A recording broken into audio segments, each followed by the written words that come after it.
एक और कदम, कदम दर कदम में। नमस्कार, आदाब। आज आपसे फिर से मुखातिब हूँ मैं, किश्वर अंजू। एक उम्र होती है ना, 16 से 25 के बीच की, जिसे कहते हैं गधा 25 की उम्र। हम भी कभी उस दौर में थे, आज 50 प्लस हैं। तो उस दौर की नादानियाँ याद आती हैं। हम रायपुर में पढ़ते थे। रायपुर उस समय मध्य प्रदेश था, आज छत्तीसगढ़ में है। बीएससी फर्स्ट ईयर, दादी के घर रहते हुए, और हमारे साथ हमारी कज़िन भी थी। तो कई बार ऐसा होता था कि मोहल्ले में कोई खातून, कोई आंटी, कोई खाला, कोई फूफी, कोई चाची बालों में मेहंदी लगा के आ जाए घर बातचीत करने दादी से। तो हम दोनों बहनें मुंह दबा के हंसती थी और उन पर तबसरा करती थी। अब इस उम्र में क्या कलर करना, जो है जैसे है नेचुरल स्वीकार करना चाहिए ना अपने आप को। अब जब भी बालों में रंग लगाती हूँ कलर करती हूँ, तो वो 19 साल किश्वर आके कानों में धीरे से कहती है, अब इस उम्र में क्या कलर करना। और मैं उसे डपट देती हूँ, चुप रहे, रंगने देना, अभी अभी तो जीना शुरू किया है। अगला गधापन याद आता है कि जब किसी बुजुर्ग को सड़क में छड़ी के सहारे लड़खड़ाते हुए चलते देखती थी, कभी किसी टॉकीज में किसी परिवार को अपने साथ अपने बुजुर्ग को ला के पिक्चर दिखाने के समय कुछ पॉपकॉर्न देते हुए या पानी देते हुए या संभाल के चलाते हुए सीट्स पे बिठाते हुए देखती थी, तब भी हमें लगता था कि इस उम्र में क्या घूमना, आराम से घर पे रहो, ये कोई उम्र घूमने की है, अल्लाह अल्लाह करो। मेरी कमज़ोर माँ और लड़खड़ाते पप्पा को जब मेरे बच्चे मॉल ले गए, साथ में हम भी थे, उनको सहारा देते हुए, नानी नाना को सहारा देते हुए, दादी दादा को सहारा देते हुए जब मैं अपने बच्चों को देखती हूँ तो मुझे बहुत खुशी होती है। लेकिन वो 19 साल किश्वर आहिस्ता से कानों में आके कहती है, इस उम्र में क्या घूमना, इस उम्र में क्या घूमना। तो मैं उसे डपट देती हूँ कि बुज़ुर्ग हो गए हैं तो क्या खुशियों पे उनका हक़ नहीं रहा। तो क्या चाहती है, वो एक कमरे तक महदूद रहें। और वो 19 साल किश्वर आहिस्ता से मुस्कुरा के चली जाती है। मामी को और अम्मी को मैं अक्सर देखती थी कि जब मामा या मेरे पापा दौरा जाएं तो वो दोनों परेशान रहती थी, थोड़ा सा दुखी रहती थी, चिंतित रहती थी कहना चाहिए। आज जब मेरे हस्बैंड 3-4 दिन के लिए टूर पे जाते हैं तो वो 19 साल किश्वर मुझे मुँह चिढ़ाती है कि अब क्यों फ़िक्र कर रही है 50 प्लस किश्वर। तब भी मैं उसे डपट देती हूँ। अब समझ में आया कि वो फ़िक्र क्यों होती है। जब मेरी शादी हुई थी तो मेरे ससुर जी सर्विस में थे। उस समय सासू माँ, शाम को ससुर जी आते थे तो उनको चाय पानी देती थी और वो लोग दोनों कमरे में बैठते थे, बातें करते थे। तब मैं हंसती थी मुँह दबा के कि देखो तो सासू जी को दिन भर तो गुर्राती रहती है और अभी कितना मीठा मीठा बोल रही है अपने मियाँ जी से। और आज जब मेरे मियाँ रात को देर से आते हैं, 8 बजे आए, 10 बजे आए, कभी भी आए, तो उनके पास 10 से 15 मिनट जब तक मैं बैठूँ ना तो उन्हें चैन आता है ना मुझे चैन आता है। तब भी वो 52 साल किश्वर को 19 साल किश्वर छेड़ जाती है, धीरे से कानों में बोल जाती है कि ये क्या है, इस उम्र में क्या लैला मजनू बनना। तब मैं उसे डांट देती हूँ और चुप करा देती हूँ। लेकिन अब समझ में आया है कि हमें किसी को भी जज नहीं करना चाहिए। हर इंसान का अपना नज़रिया होता है, हर उम्र का अपना नज़रिया होता है। उम्र कम हो, उम्र मध्यम वर्ग की हो, या उम्र प्रौढ़ता की हो, या उम्र बुढ़ापे की हो। आज मैं किसी पे तबसरा नहीं करती, किसी को जज नहीं करती। वो जज करने वाली उम्र, गधा 25 की उम्र बीत गई। अब समझ में आ गया है कि हर किसी को अपनी मर्ज़ी से, खुशियों से ज़िंदगी जीने का हक़ है। हर किसी को खुशियाँ तलाशने का हक़ है। हर किसी के नज़रिए को सम्मान मिलने का हक़ है ना।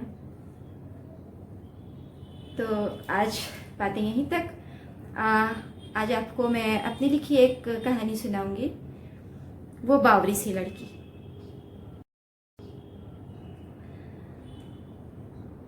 ये कहानी है मंजरी और किंशुक की। भोर की पहली किरण के साथ मंजरी की आंख खुल गई। ग्वाला द्वार पर था।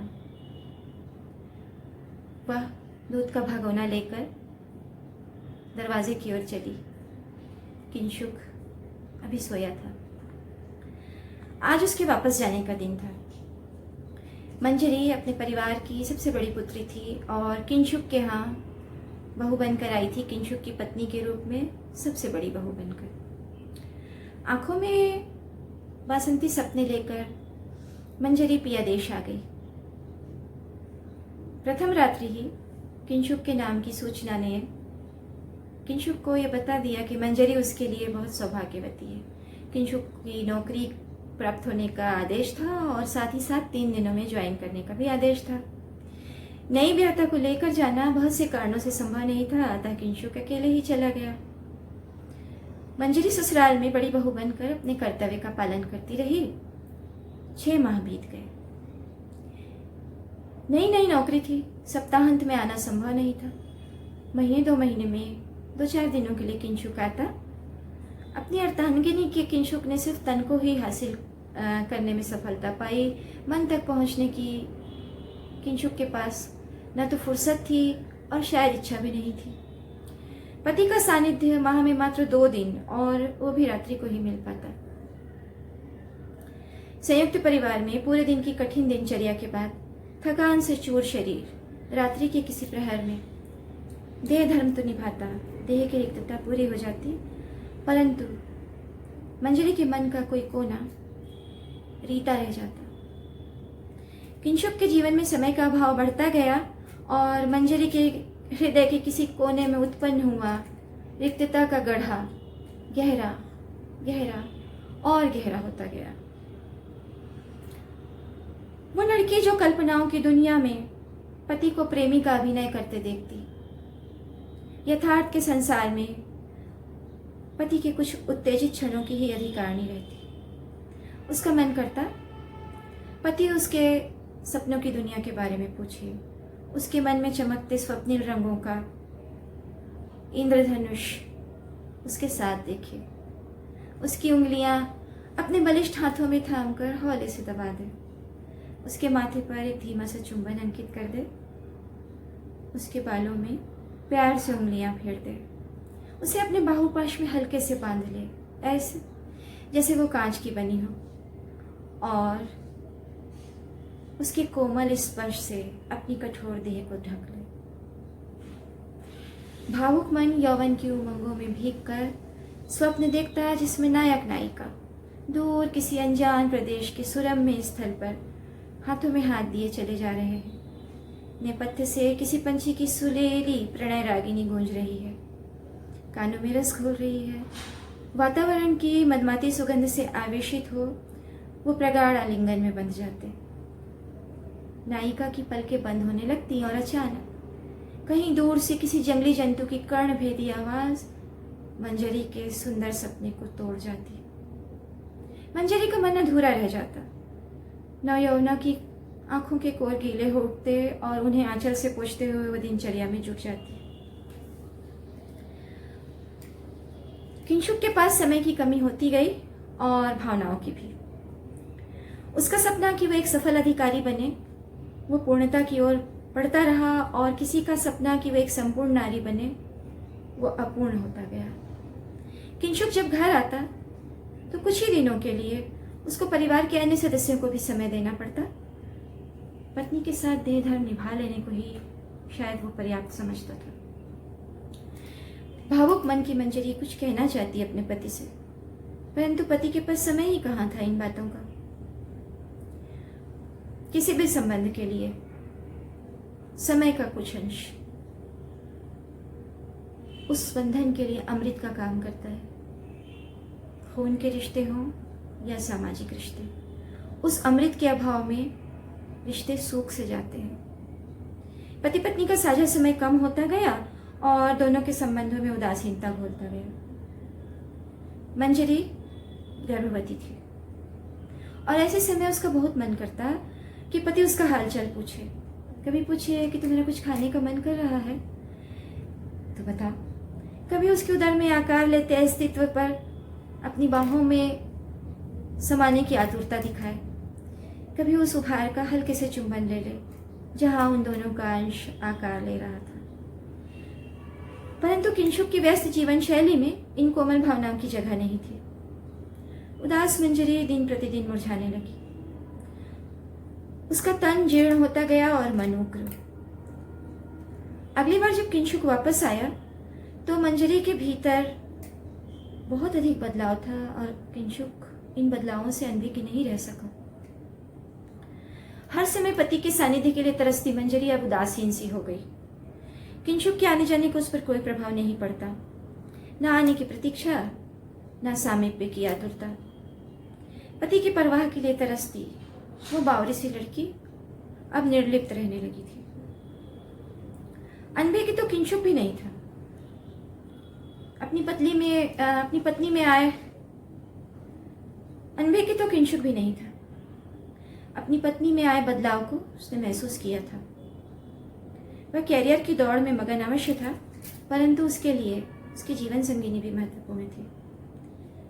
किंशुक परिवार की सलाह से मंजरी को अपने साथ अपनी नौकरी के स्थान पर ले आया। उसकी देखभाल के लिए नर्स रखी और उसे अधिक से अधिक समय देने की कोशिश करने लगा। मंजरी को जिस चीज़ की आवश्यकता थी, जब वो उसे मिल गई तो मंजरी धीमे धीमे खेलने लगी। मन में हो परवाह परंतु व्यवहार में परिलक्षित ना हो, तो यह तो वही मिसाल हुई कि पेड़ पौधों के लिए खाद गार्डन में रखी है बोरे में, परंतु समय नहीं है कि पौधों की जड़ों में हम खाद डाल सकें। रिश्तों में भी जरा सी परवाह दिखाना, जरा सा प्रेम दिखाना खाद पानी के जैसा काम करता है। मन में प्रेम हो और आप दिखाए ना, रिश्ते मुरझा जाएंगे, है ना। तो आज की दास्तान यहीं तक। बताइएगा अवश्य आपको कैसी लगी हमारी कहानी, हमारा प्रयास, और कदम दर कदम को अवश्य सब्सक्राइब करिएगा।